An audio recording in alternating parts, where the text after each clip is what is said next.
Hello everyone, in this video we will be talking about thermochemistry. The goal for this unit is to study the heat change associated with physical and chemical process. The topics we will be covering including heat, enthalpy, Hess's law, entropy, and Gibbs free energy. Let's begin by some definitions. What is thermal energy? The thermal energy is the total amount of internal energy in a substance. Heat is the measure of the transferring of the thermal energy due to the temperature difference between multiple substances. The temperature is measuring of the average kinetic energy of the particles inside a substance, usually expressing how cold or how hot something it is. So we have two equations that we will be using for calculate different scenarios. The first one is Q equals to mc delta T. So here Q is the amount of heat that's being transferred, and it's in joules, which is the unit for energy. M is the mass of the substance, and C is the special heat capacity. That's unique for each type of substance, and it measures the amount of energy that requires to raise the temperature of 1 gram of something by 1 degree Celsius. And delta T is the change in temperature. And the second law that implicitly we'll be using is the Q gain equals to Q lost. The heat that's being lost by one substance is gained by another one. And let's take a look at two simple question examples. So in the first scenario, we have two different substances. 150 grams of a metal at 75 degrees Celsius is added to 150 grams of water at 15 degrees Celsius. The temperature of the water rises to 18.3 degrees Celsius. And what we need to do is to calculate the heat capacity of the metal. The heat capacity of the water is given by 4.18 joules per gram degree Celsius. So we will first apply the rule that once energy that's being gained is being lost by the other one. In this case, the water is gaining energy and the metal is losing energy. So apply the formula mc delta T, we can calculate the amount of energy that we can be being transferred in each substance. And for water, we know the mass, heat capacity, and the change of the temperature. What we need to do for calculating the change of the temperature is that we will take the final and then we will subtract the initial temperature. And for metal, we are just solving for the heat capacity, which is denoted by the letter C. And we know the mass and also the change of the temperature is also the same process. We take the final and we subtract the initial. And we just need to divide those two at the other side, and we can solve for the amount of C, which is equal to 0.24. Next question, we got 30 grams of water at 280 Kelvin is mixed with 50 grams of water at 330 Kelvin, and we need to calculate the final temperature of the two mixtures. Again, we're gonna apply the rule that once energy is gained, it's lost by the other one. And here, since both substances are water, so the heat capacity is the same because they are made of the same substance. And we sub in the mass of each substance, and we make the final temperature of the mixture of water equals to X. And X subtract 7 degrees Celsius is going to be the change of temperature of the 30 grams of water. And the other half, the 50 grams of water, is going to be 57 degrees Celsius, subtract by X, that's going to be the change of the temperature of the hot water. And this is just a very simple first order equation, and we just need to solve the value of X. So here you can see that when I was doing the calculation, I convert the degree into from Kelvin to degree Celsius, because usually the heat capacity is measured per 1 degree. So you have to convert the Kelvin into degree first, and then you solve for the X. X is originally in degrees Celsius. Then you need to convert it back into Kelvin. So if you want to convert the Kelvin to degree, you just simply add 273. You subtract 273. But if you convert the degree to the Celsius to Kelvin, you simply add 273. Now we will be talking about what is enthalpy. So the enthalpy is the total internal energy of a substance plus the work of the system. You can just simply imagine this to be the total internal energy of a substance. And the change of the enthalpy is denoted as delta H. And here there are two terms that you need to remember. Exothermic, it means releasing heat, and endothermic, it means absorbing heat. And if delta H is less than 0, it means it's exothermic. So the reaction may look something like this. So the reactant equals to the products plus the heat that being released. And it's the vice versa. If we're looking at the endothermic, it's plusing the heat when we add the reactant and forming the products. There's two kinds of potential energy diagram patterns that you have to remember. So this is a typical reaction coordinate diagram. On the x-axis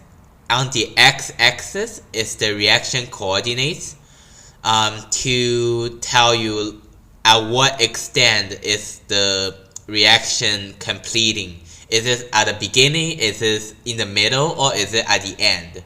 On the y-axis is going to be the enthalpy, or the potential energy of the system.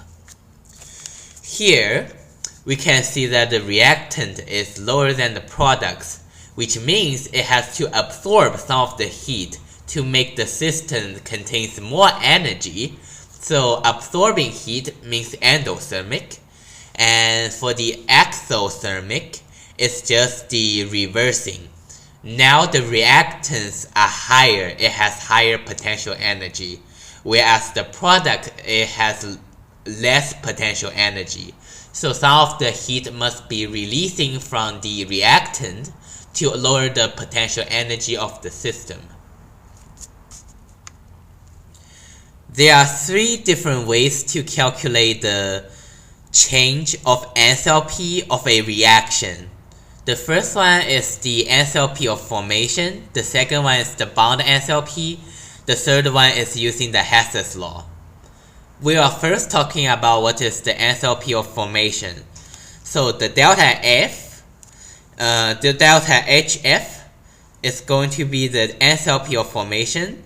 It means the heat that's being absorbed when 1 mole of certain substance is being formed.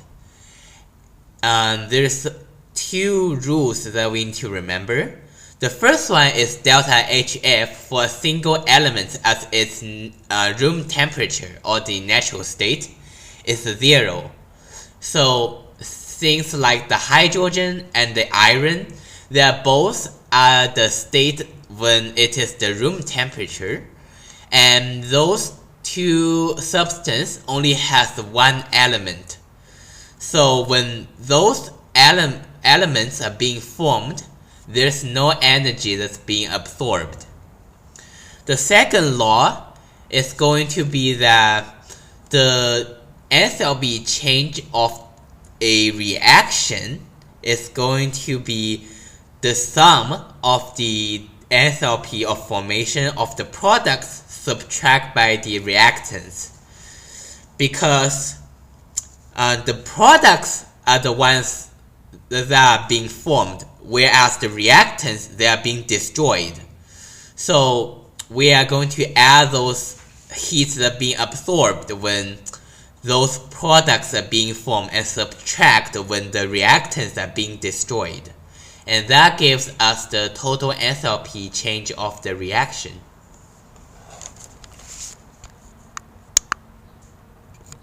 Let's take a look at a simple example.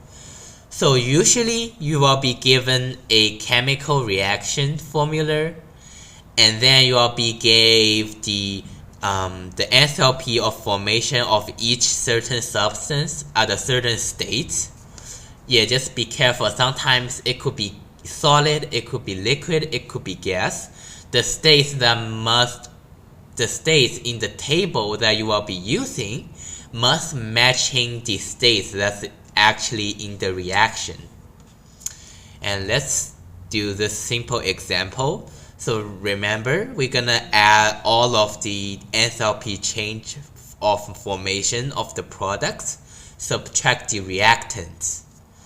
So here we have 1 mole of carbon dioxide in gas being formed. So we're gonna add this quantity here. And then there's 2 moles of water being formed. So we're gonna add 2 times this quantity here. And the reactants is here. This is called the methane. And 1 mole of methane is getting destroyed. We're gonna subtract 1 mole of whatever this is. So subtract 75. Since the oxygen is a pure element, which we talked about this earlier, so this is going to be 0. And we just need to do some simple calculation, and we'll be getting the enthalpy change of the chemical reaction.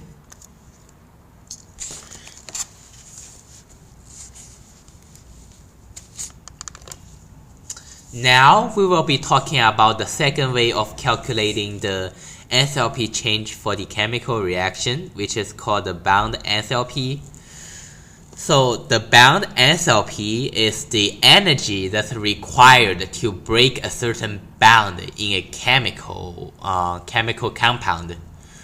So the formula for calculating the enthalpy change of the reaction is going to be the enthalpy bound enthalpy for the reactants, subtract the bound enthalpy for the products.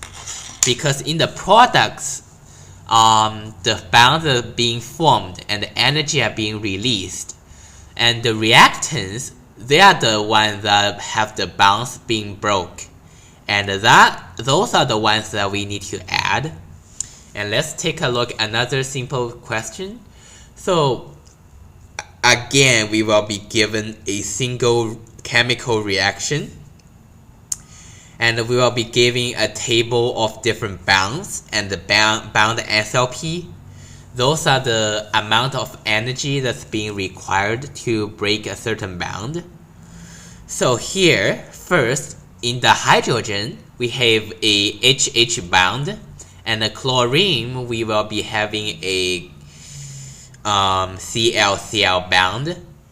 And in the hydrochloride, we will be having a single HCl bound, and we are having 2 hydrochloride being formed. That's why we need to multiply 2 over here. So we add the amount of energy that's required to break the bonds. So a CH-CH bound and a Cl-Cl bound. And we subtract the 2 HCl bound in the products. And we get a result for the enthalpy change of the chemical reaction. Now let's talking about the third way to figure out the enthalpy change for a reaction, which is the Hess's law.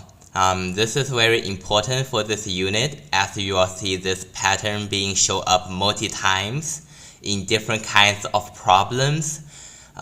It could be testing you using the most basic version, the enthalpy. You can also see the version with the entropy, and you can see the version also with the Gibbs-free energy. So this concept is very important. So what you need to do is that they will give you a bunch of different reaction, and what you're gonna do is manipulating the coefficient of a certain reactants or products so that they kind of cancel out, and being left is the net reaction. Okay, let's starting by defining what is Hess's law. So Hess's law essentially states that the value of the delta H can be written in different steps or equations equals to the sum of the value of delta H of each reactions. And yeah, this is just a mathematical expression. So the sigma sign means adding those together, and the delta H target is our net reaction. And actually, let's take a look at one of the example. In this case, we are given 3 different chemical reactions, and our goal is trying to having some coefficient of those 3 different reactions to get this net reaction over here, and calculating the enthalpy change. So I will be talking about a quick way for you to do this. As you know that in the AP exam there wasn't a lot of time and you have to do this fast. So we will begin by observing what are some of the unique reactants or products that's being formed or destroyed in each of the individual step reactions. For example, in the net chemical reaction, we want CH2O, and if we look at 3 different chemical reactions, notice that reaction 2 and 3, they don't contribute this type of reactants. Reaction number 1 is the only one that can possibly give us CH2O. So that just tells me that the coefficient of the first reaction has to be 1, because we need 1 moles of CH2O to be our reactants, and this reaction is the only one that produces this type of reactants, and they have a 1-to-1 ratios. Next, let's observe. So if I'm using reaction 1, now I have a extra nitrogen here, but in the net reaction, chemical reaction, it doesn't exist. That means I have to use something else to cancel out this nitrogen in the reaction number 1. And observing that reaction number 2, it doesn't have nitrogen at all. I mean, yeah, it does have nitrogen element as a compound, but we want direct nitrogen. And equation 3 gave us a nitrogen on the product side. So this tells me that I can add 1 moles of reaction 3 to cancel out this nitrogen. That's how I figure out the coefficient of 3 is equals to 1. Now let's continue. So let's see, we have ammonia now, and in the net chemical reaction there's no ammonia, so we need to find a way to cancel this. Notice that in reaction number 1 it doesn't have any ammonia, and reaction 2 gave us a ammonia, but it's on the reactant side. So what we're gonna do is we're gonna flip the size of the reactants and the products, and according to like a sub-theory of the Hess's law, the delta H of the forward reaction is equals to the opposite of the delta H in the reverse reactions.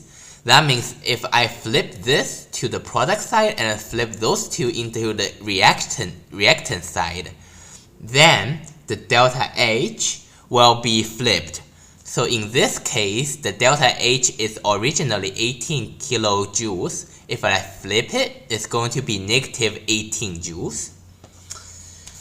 So we have two ammonias. So that means I have to use two coefficient of the reverse reaction of reaction number 2. So which means I need to multiply this number by 2. And that's how we get our coefficients. And subbing the delta H value for each individual steps. And we just need to add them up and calculating the total. Well, this is just a very quick way to find the result of the sum of the enthalpy, but it is always good to check if you are making any mistake or not. Because if you have extra time, you should come back and check if your answer actually correct. So what we're gonna do is we're gonna add those individual steps together and see if that match our net chemical reaction. So this is the first one, and this is the second one after we multiply both sides by 2 and flip it. And this is the reaction number 3. And we cancel out the ammonia, we cancel out the hydrogen, we also cancel out the nitrogen, and we also cancel out N2H4. And we are left with this thing, and this thing, and which is exactly our net chemical reactions. So there is a lot of different ways to approach these type of problems that you can see. I use those reactants to figure out the coefficient of the chemical reactions. But in truth, you can also use something else like N2H4. You can also use them to determine the relationship between the chemical reaction number 1 and number 2. It's completely up to you. And just making sure that you are not starting with something hard like hydrogen. You know, they are in all of the 3 chemical reactions, so it will be very hard to figure out. And that's the only thing that you need to keep in mind. And that's essentially Hess's law, and make sure you do some practice. This is one of the most important topics for the thermodynamic unit.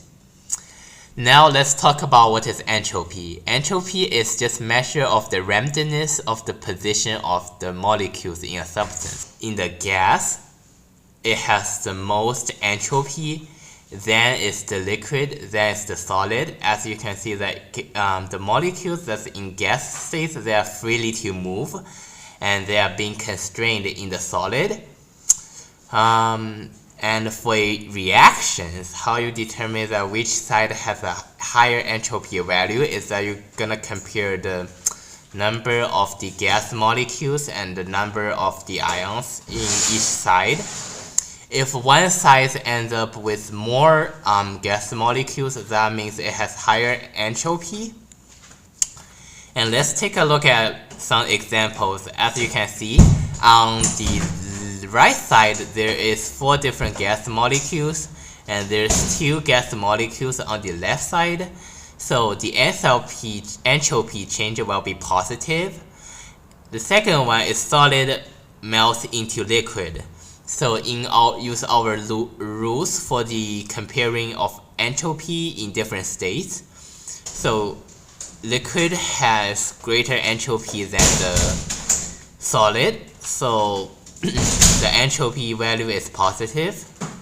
And let's take a look at this chemical reactions. So there were 2 ions on the left side and there's no ions on the right side, which means that the entropy value will end up decreasing. And that's essentially it. You will usually be given a scenario and just follow those rules. So you should be able to get a correct entropy change. And now let's look at the Gibbs free energy. And let's begin by first defining what is a spontaneous reactions.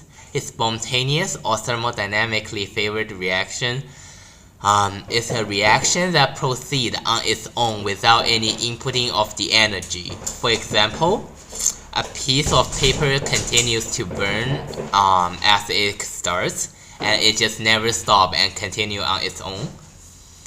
Delta G is going to be the change of the gift-free energy. This is going to be measuring the thermodynamic favorability of the reactions. If delta G is less than 0, that means the reaction is spontaneous. It will continue on its own. And if this is greater than 0, it is otherwise non-spontaneous, which means you have to give the reaction some energy for it to continue. If G equals to 0, then the reaction is at equilibrium, which we will talk about more in the future units. Okay, this is the most important formula that you have to know for the thermodynamic favorability of the reactions. So here, delta H is going to be the change of the enthalpy, and the T is going to be the temperature of the reaction where the reaction takes place, measured in Kelvin. So this is always positive. This is very important. And delta S is going to be the change of the entropy. Yes, usually in the AP exam, they will give you a scenario and let you to interpret the delta H value is positive or negative, and if the delta S value is positive or negative, and let you decide that the thermodynamic favorability of the reaction, if it will be always favorable or unfavorable, or at a certain condition, a high temperature or low temperature. So if we assign delta H and delta S to different signs, and T is always positive, so we don't really need to worry about this. And we can have different combinations. For example, if delta H is negative and delta S is positive, that means that all the reactions will be thermodynamically favorable no matter what. Let's take a look at example. So KOH is added to the water, and the solution has increased in its temperature. Well, we need to decide if this solution is thermodynamically favorable process or not. So as something is being dissolved, there will be more ions, and using the rules from the previous page, we can tell that the delta H is positive, and increase in the temperature in solution, that means this reaction releases the heat to the surrounding, which is the water. That means delta H is negative, and using this formula, we can see that no matter what, the delta G is going to be less than 0, so it means the reaction is always going to be thermodynamically favorable. Well, if the delta H and S, they are in the same sign, it depends on the temperature, and what you need to do is to decide which one of them is the driving factor for the reaction. If the delta H is negative and delta S is negative, delta H is the driven factor, and we hope the reaction is going to be at low temperature for the reaction to be thermodynamically favorable. In contrast, if we have delta H to be positive and delta S is also positive, that means that delta S is the driven factor. That means we hope at a higher temperature for the reaction to be thermodynamically favorable. Lastly, if delta H is positive and delta S is negative, that means delta G is always going to be positive, and the reaction will always be thermodynamically unfavorable. And there's a clear chart summarizing all different conditions. Let me just find it out for you.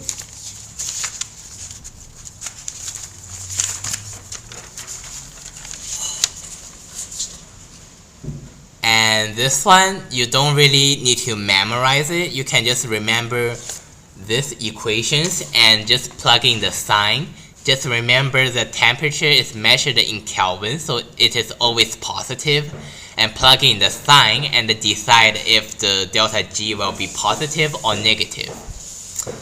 And that's the end of our thermodynamic unit. And see you in the next one.